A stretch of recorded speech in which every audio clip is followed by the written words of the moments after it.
कभी ऐसा महसूस हुआ है कि फ़ोन उठाया, स्क्रॉल करना शुरू किया और बस कुछ ही मिनटों के बाद मन थोड़ा खाली-खाली और थोड़ा बेचैन सा लगने लगा? आज हम इसी छिपी हुई ताकत के बारे में बात करने वाले हैं, जो हमारी डिजिटल दुनिया को चला रही है, सामाजिक तुलना। ये एक बहुत जाना-पहचाना सा एहसास है ना? सुबह की शुरुआत अक्सर मोबाइल से ही होती है, लेकिन ये छोटी सी आदत हमारे पूरे दिन की एनर्जी, हमारे मूड और हमारी प्रोडक्टिविटी पर कितना गहरा असर डाल सकती है। तो सवाल ये है कि आखिर ऐसा होता क्यों है? फोन पर बस एक नजर डालने से ऐसा क्यों लगता है जैसे हमने कुछ खो दिया हो? इसका जवाब हमारे मन के अंदर ही कहीं बहुत गहरे में छिपा है। चलिए जरा इसे कुरेदते हैं। तो सबसे पहले एक बात साफ कर लें, ये कोई नई चीज नहीं है। ये सिर्फ सोशल मीडिया की देन नहीं है, बिल्कुल नहीं। दूसरों से खुद की तुलना करना एक बुनियादी इंसानी आदत है जो सदियों से हमारे अंदर है। ये सब शुरू हुआ था 1954 में मनोवैज्ञानिक लियोन फेस्टिंगर की सोशल कंपैरिजन थ्योरी के साथ। उनकी थ्योरी बड़ी सिंपल सी थी। जब हमारे पास खुद की काबिलियत या विचारों को नापने का कोई ऑब्जेक्टिव तरीका नहीं होता, तो हम दूसरों की तरफ देखते हैं। हम अपनी कीमत दूसरों से अपनी तुलना करके तय करते हैं। और ये जो तुलना है ना, ये दो तरह की होती है। एक तरफ है अपवर्ड कंपैरिजन, जहां हम उन लोगों को देखते हैं जो हमसे बेहतर कर रहे हैं। इससे हमें प्रेरणा मिल तो सकती है, लेकिन ज्यादातर मामलों में ये जलन और खुद को कम समझने की भावना पैदा करती है। और दूसरी तरफ है डाउनवर्ड कंपैरिजन, जहां हम उन लोगों को देखते हैं जो हमसे कम खुशकिस्मत हैं। इससे हमें थोड़ी देर के लिए तो अच्छा महसूस हो सकता है, पर यह कोई परमानेंट सोल्यूशन नहीं है। तो अगर ये आदत हमारे साथ हमेशा से थी, तो फिर आज ये इतनी बड़ी प्रॉब्लम क्यों बन गई है? वजह यह है कि आज की टेक्नोलॉजी ने इस तुलना वाले खेल के लिए एक परफेक्ट स्टेज तैयार कर दिया है। और इसकी जड़ में है सिलेक्टिव सेल्फ प्रेजेंटेशन का आइडिया। सोचिए, सोशल मीडिया पर लोग क्या शेयर करते हैं? अपनी जिंदगी के सबसे अच्छे पल, अपनी सबसे बड़ी कामयाबियां, अपनी सबसे सुंदर तस्वीरें। ये असल जिंदगी नहीं है, ये तो एक हाईलाइट रील है। और जब हम अपनी साधारण रोजमर्रा की जिंदगी की तुलना किसी और की हाईलाइट रील से करते हैं, तो नतीजा हमेशा निराशा ही होता है। और इस लगातार की जा रही तुलना के जो नतीजे हैं, वो काफी सीरियस हो सकते हैं। रिसर्च साफ साफ बताती है कि ऑनलाइन सोशल कंपैरिजन का सीधा रिश्ता depression, anxiety, low self esteem और यहां तक कि सुसाइडल थॉट्स जैसी गंभीर मानसिक स्वास्थ्य समस्याओं से है। यहां तक तो कहानी बिल्कुल सीधी सादी लगती है ना? सोशल मीडिया तुलना को बढ़ाता है और तुलना हमें दुखी करती है। सिंपल। लेकिन कहानी में एक ट्विस्ट है।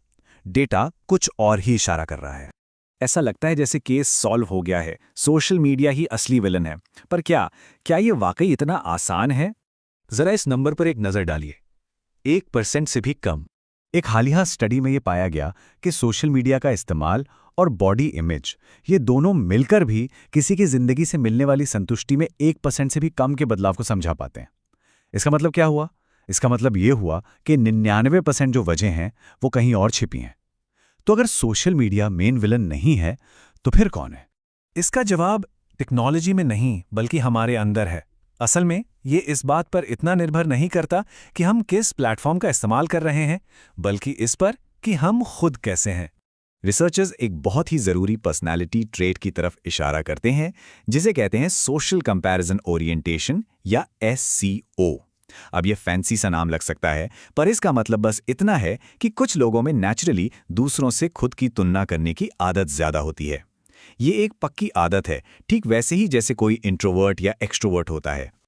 और ये काम कुछ इस तरह करता है। देखिए, हमारी जो बेसिक पर्सनालिटी है, जैसे हम कितने बेचैन रहते हैं या कितने सोशल हैं, वो तय करती है कि हमारा SQ कितना हाई या लो होगा। और फिर यही SQ हमारी जिंदगी से मिलने वाली खुशी पर सीधा असर डालता है। सोशल मीडिया वो तो बस इस पूरी प्रोसेस को तेज कर देता है। तो असली बात यह है, सोशल मीडिया प्रॉब्लम नहीं है, वो सिर्फ एक एम्पलीफायर है। अगर आप में तुलना करने की आदत ज्यादा है, तो सोशल मीडिया उस आवाज को बहुत बहुत तेज कर देगा। लेकिन अगर नहीं है, तो शायद आप पर इसका उतना असर होगा ही नहीं। असली ड्राइवर आपकी पर्सनैलिटी है, प्लेटफॉर्म नहीं। तो अगर प्रॉब्लम हमारे अंदर है, तो जाहिर है सॉल्यूशन भी वही मिलेगा। इसका मतलब ये बिल्कुल नहीं है कि हम लाचार हैं, नहीं।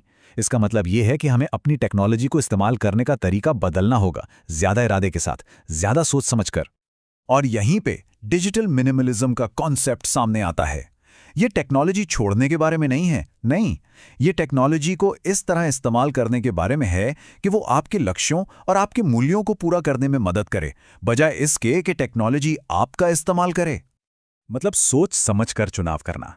जैसे अपने फोन से उन ऐप्स को हटा देना जो आपको सिर्फ बुरा महसूस कराते हैं, या फिर अपनी सोशल मीडिया फीड को ऐसे लोगों से भरना जो आपको जलन नहीं बल्कि प्रेरणा दें।